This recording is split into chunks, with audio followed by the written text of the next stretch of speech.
Hello and welcome to another edition of the Winedown Video Blogs. I am your host, Ben Franco. Today we have two wines, just kind of a little bit randomly selected from the PLCB store in Wine and Missing. First wine, let's get into it. This is Chateau de Lascaux from the Languedoc region. I will quick show you where that is. If you can see the kind of orange area here, that's the Languedoc area. And if you can kind of see the Rhone Valley and Provence, they all kind of meet down in this area. So this wine's actually coming from that area here. So some of the grapes are going to be a little bit similar. So this wine's coming in at $17.99. It's 50% Vermentino, also can be known as Roll. In France they might call it Roll, but in Italy it is Vermentino. 20% Roussanne, 20% Marsanne, 10% Meunier.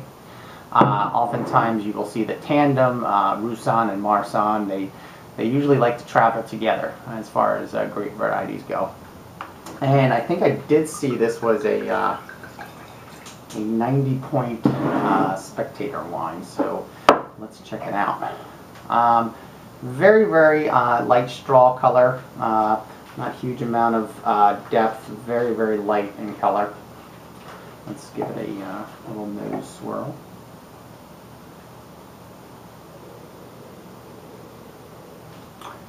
Very deep, rich nose. There is kind of like you know, like if you were blind tasting this, you might think maybe Chardonnay-like, because you're getting there's some buttery notes coming from it.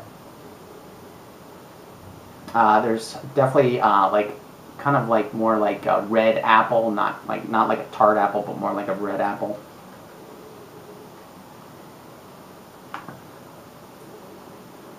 There's a tiny hint of vanilla. I'm not sure if this wine sees any wood or not.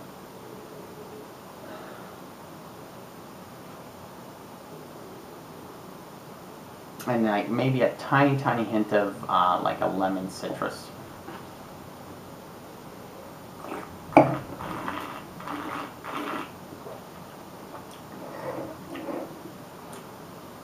So this is a really kind of fat and rich wine. There's a lot going on. This is definitely a wine. You know, what can I maybe say, like a red wine, white wine for red wine drinkers kind of thing, because it's a big style white wine. Could go with a lot of heavy dishes, like heavy cream dishes. There's a little bit of a waxy component going on as well. Like it's not necessarily a bad thing, but it's like it's so mouth coating. There's kind of like this waxy feel that actually happens afterward.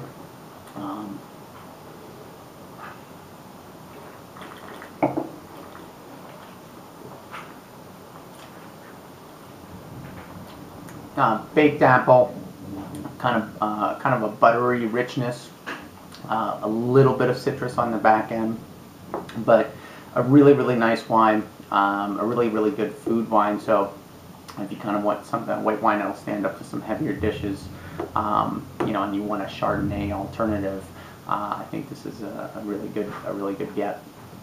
All right, next wine. Next wine is, let me see if I can get the label straight for you. This is coming in at $15.99. This wine is from Puglia. This is, let me show you where Puglia is. Little wine map here. So Puglia is the heel of the boot. So it's right down in here. You can imagine it's kind of hot down here. Sicily's down here. So definitely a warmer region of Italy. This wine is coming in at 80% Negroamaro and 20% Primitivo. Primitivo is kind of an ancestor to Zinfandel, so sometimes you might get some similar overlap flavors there.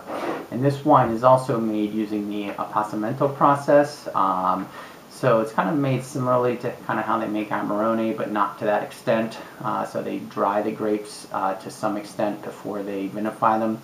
which increases the alcohol content, also increases the amount of sugar within the wine, and then the winemaker can control when they're going to stop the fermentation, how much alcohol they're going to allow, how much sweetness they'll allow. It's not going to be a sweet wine by any means, but it's kind of a way to boost richness and alcohol level, kind of make the wine seem bigger.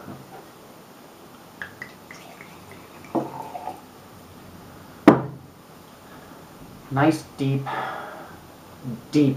purple color, almost inky in description. Very, very difficult to see your fingers through it, but you barely can. Let's see what we got.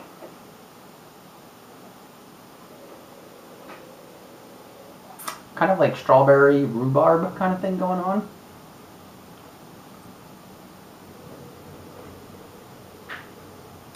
There's like a little hint of kind of like smoked meats kind of going on as well.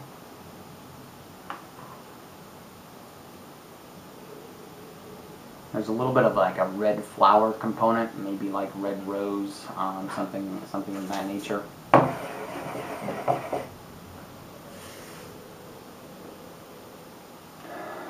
And then there's definitely like a hint of white or black pepper going on.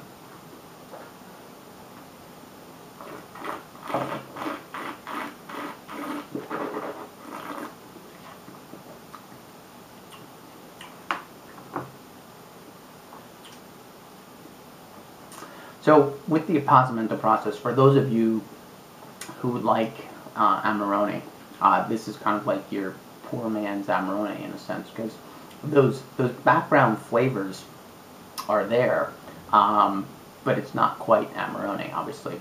But really, really rich, dense wine for, like I said, for $15.99, a really good value wine. Those flavors of strawberry and kind of rhubarb are kind of continuing, and then there's definitely some earthy flavors that are coming through.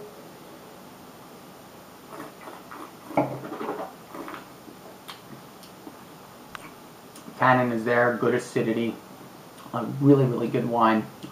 Definitely a lot of dishes that you could pair with this, a lot of game dishes. Any kind of meat dishes would go really well, would really stand up to it. Kind of a big wine for a little price. Alright, we'll see you next time on the Winedown video blogs.